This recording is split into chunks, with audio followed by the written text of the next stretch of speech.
امریکی محکمہ انصاف کی جانب سے جاری کی گئی بدنام زمانہ ایپسٹن فائلز میں دنیا بھر کی معروف شخصیات کے نام سامنے آنے کے بعد تحریک انصاف کے چیئرمین عمران خان اور وائس چیئرمین شاہ محمود قریشی کے نام بھی سامنے آ گئے ہیں۔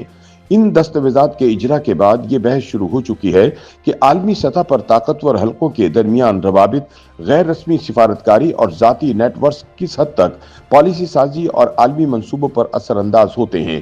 یاد رہے کہ ایپسٹن فائلز سزا یافتہ جنسی مجرم جیفری ایپسٹن سے جڑے مالی، سماجی اور پیشہ ورانہ نیٹ ورک روابط، ملاقاتوں اور ای میل، خط و کتابت پر مشتمل ہیں۔ ان دستاویزات میں سینکڑوں سیاستدانوں، بزنس مینوں اور عالمی اثر و رسوخ رکھنے والے افراد کے نام شامل ہیں، لیکن امریکی میڈیا رپورٹس کے مطابق تمام ناموں کو ایک ہی زاویے سے دیکھنا درست نہیں، کیونکہ ہر حوالہ کسی غیر قانونی سرگرمی کی نشاندہی نہیں کرتا۔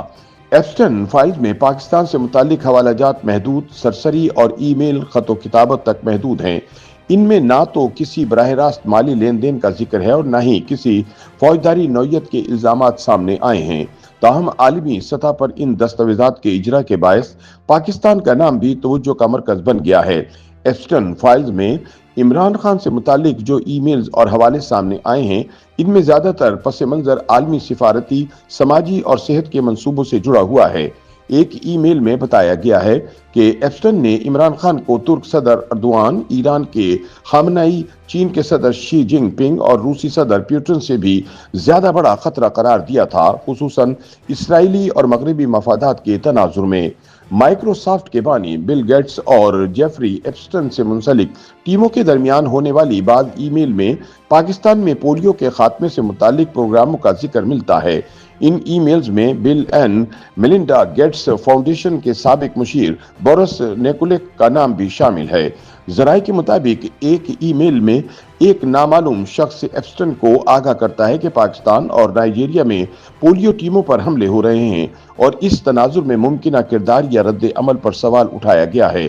ایک اور ای میل میں جو بورس نیکولک اور جیفری ایپسٹن کے درمیان بتائی جاتی ہے، اس بات کی نشاندہی کی گئی ہے کہ بل گیٹس پاکستانی میڈیا میں شائع اس خبر پر خوش نہیں تھے جس میں عمران خان سے فون پر ممکنہ گفتگو کا ذکر سامنے آیا تھا۔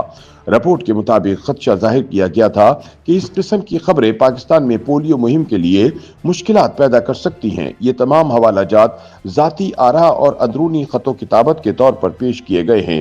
اسی طرح ستمبر 2018 کی ایک ای میل میں گولڈمین سیکس سے وابستہ جیٹ زٹلن نے جیفری ایپسٹن کو لکھا کہ ان کے خیال میں بطور وزیر اعظم عمران خان کی قیادت میں پاکستان اس سست رفتار کار کی طرح چل رہا ہے جو کہ حادثے کا شکار ہو چکی ہے۔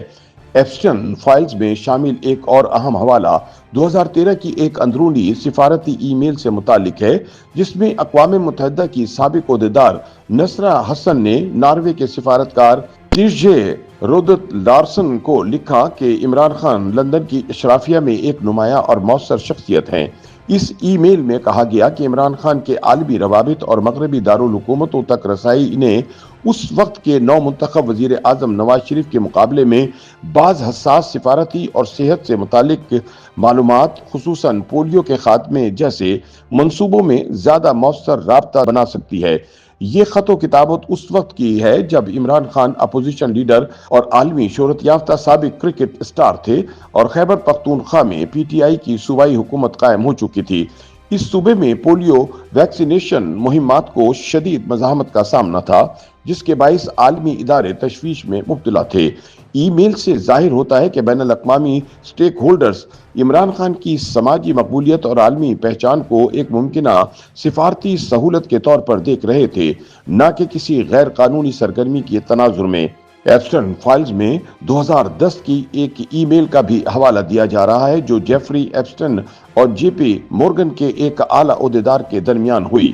میڈیا ذرائع کے مطابق اس ای میل میں بعض غیر ملکی شخصیات کی ایپسٹن کے ساتھ نجی ملاقاتوں کا ذکر موجود ہے، جن میں اس وقت کے وزیر خارجہ شاہ محمود قریشی کا نام بھی شامل بتایا گیا ہے۔ تاہم دستیاب معلومات کے مطابق اس حوالے میں ملاقات کی نوعیت، مقام یا مقصد سے متعلق کوئی تفصیلی یا الزامی مواد شامل نہیں، اور نہ ہی اسے کسی غیر قانونی عمل سے جوڑا گیا ہے۔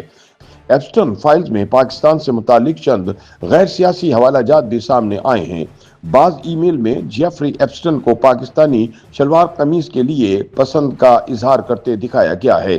ایک ای میل میں وہ شلوار اور قمیص کے ناموں کے بارے میں سوال کرتے ہیں، جبکہ ایک اور ای میل میں انہیں پاکستان سے ملبوسات کے 5 جوڑوں کی شپمنٹ جلد پہنچنے کی اطلاع دی گئی ہے۔ ان حوالہ جات کو ثقافتی یا ذاتی دلچسپی کے تناظر میں دیکھا جا رہا ہے۔ میڈیا رپورٹس کے مطابق ایپسٹن فائل میں امریکی صدر ڈونلڈ ٹرمپ کا نام بھی متعدد بار آیا ہے۔ صدر ٹرمپ کا موقف ہے کہ جاری کی گئی نئی دستاویزات میں ان کے خلاف کسی غیر قانونی سرگرمی کا کوئی ثبوت موجود نہیں اور فائلز نے انہیں الزامات سے بری کر دیا ہے۔ ذرائع کے مطابق ایپسٹن فائلز میں شامل تمام ناموں کو یکساں نوعیت یا ذمہ داری کے ساتھ دیکھنا درست نہیں۔ پاکستان سے متعلق حوالہ جات کو غیر مرکزی، محدود اور زیادہ تر ای میل خط و کتابت تک محدود قرار دیا جا رہا ہے۔ YouTube پر گوگلی نیوز دیکھنے کے لیے youtube.com کی سرچ بار میں googly news T V type کریں۔ گوگلی نیوز کے پیج پر سرخ رنگ کے سبسکرپشن والے بٹن پر کلک کرنا نہ بھولیے۔ YouTube پیج پر اپلوڈ ہونے والی ویڈیوز سے باخبر رہنے کے لیے بیل آئیکن پر کلک کیجیے۔ آپ کو ہر نئی ویڈیو کے بارے میں نوٹیفیکیشن موصول ہو جائے گا۔